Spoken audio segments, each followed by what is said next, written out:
Puro kalawang na yung kanyang water sensor.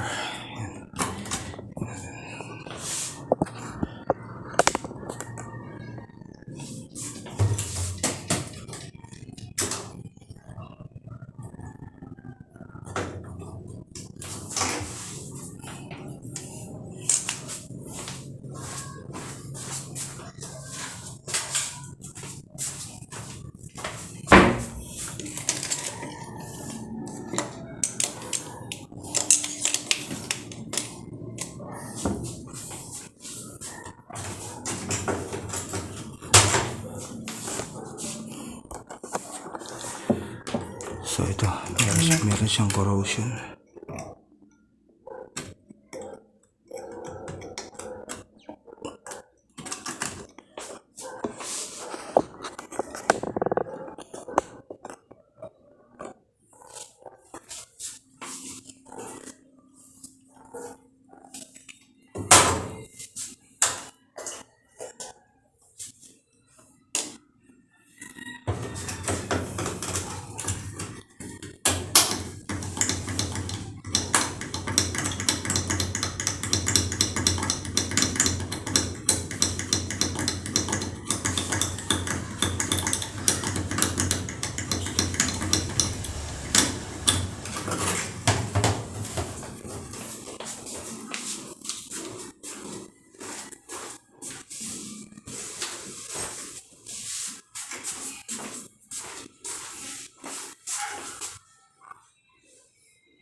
So, corroded na rin yung kanyang connection.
Kasi mahirap lang pakapitan ng tingga kapag madumi.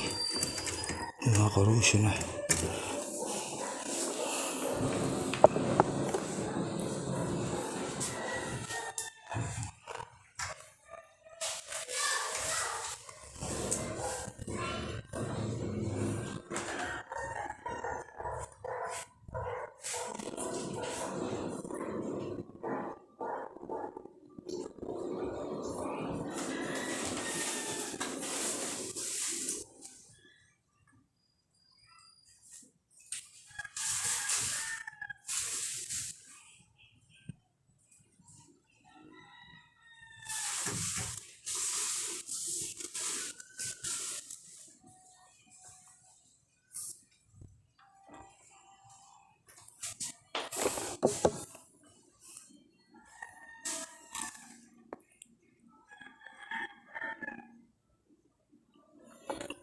So yan, dapat malakas yung soldering iron, 60 watts para magandang hinang.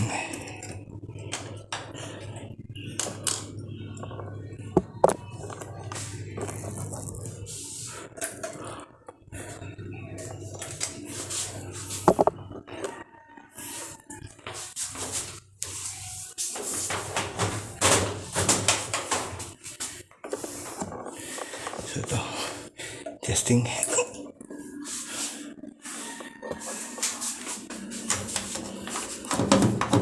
So, power on, start.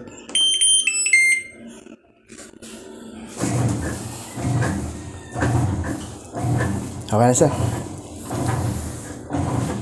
Mag-load ko yung tubig. Apo, maglo-load dyan. Umiikot-ikot po siya ngayon kasi nagtitimbang siya ng labada.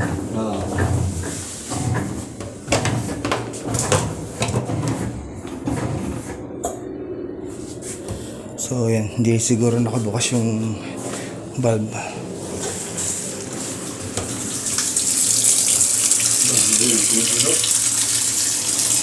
Kala ko dito. Dyan. So yung kanyang water level, low lang yung water level niya. Tama lang. Lagang pupuno yan, bawash siya namin.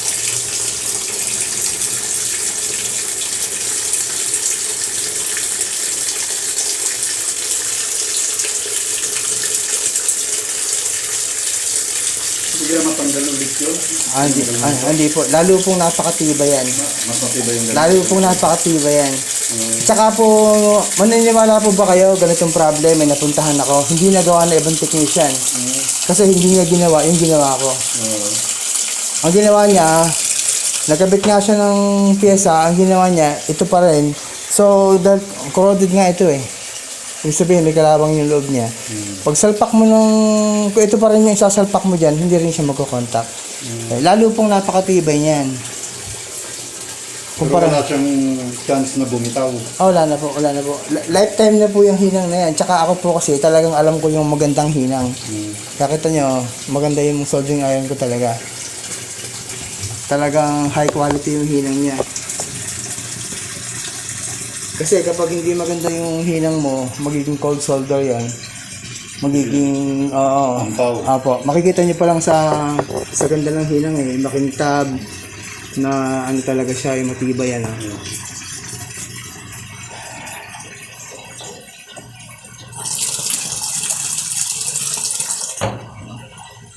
Ito, may ginagawa na po akong ganito. Hindi nagawa ng ibang technician kasi nag-try niya magpalit ng parts. So hindi niya naayos. Yung kumbaga sinukuan, hindi niya ginawa yung ginawa ko. Dinala sa'yo o niya may-ari na kumawa? Apo. Kumbaga, yung ginawa kong diskarte na yan, yun talaga ang pinaka matibay na repair niyan.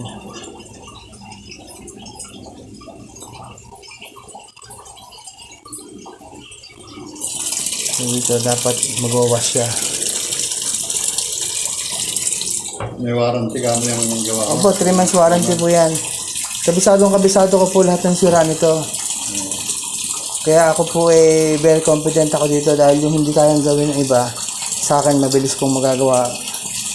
Kasi nga po, dating technician din ako ng Electrolux Philippines ha. Electrolux Philippines, hindi yung authorized service center lang. Electrolux Philippines. Yan, tsaka siyempre po yung yung matagal na rin akong technician talaga. Tapos nag-private practice ka na lang. Actually po, ang technician na totoong magaling, yung confident ka na sa sarili mo. Siyempre. Opo, yung yung hindi mo na kailangang maging empleyado. Ibig sabihin talaga ano. Ito nga lang po, may another problem akong napapansin. Naka-low lang yung water level natin pero ang taas na ng tubig, hindi pa siya nag-wash. Ayan. Yun. Akala ko hindi mag-wash eh.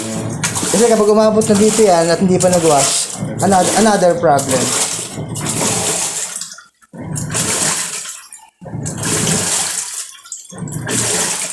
Diba? Ang gusto water level, increase ko lang. Sa ano naman siya, mid. Mahalaga po kasi automatic lahat eh. Pag meron isang nawala dyan, hindi na siya makapag-proceed ng buong cycle niya.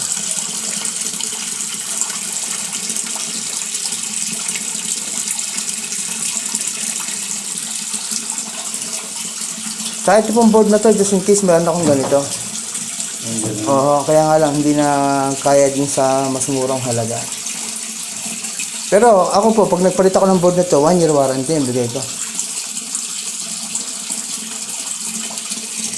Ba't magkano ang board na yan? Ano po yan?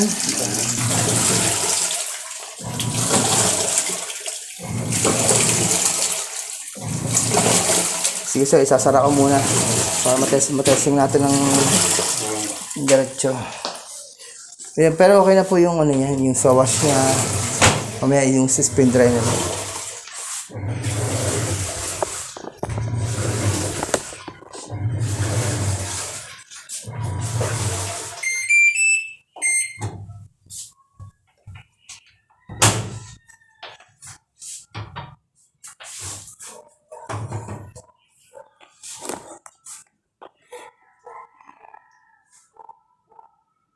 Yan, so okay na siya.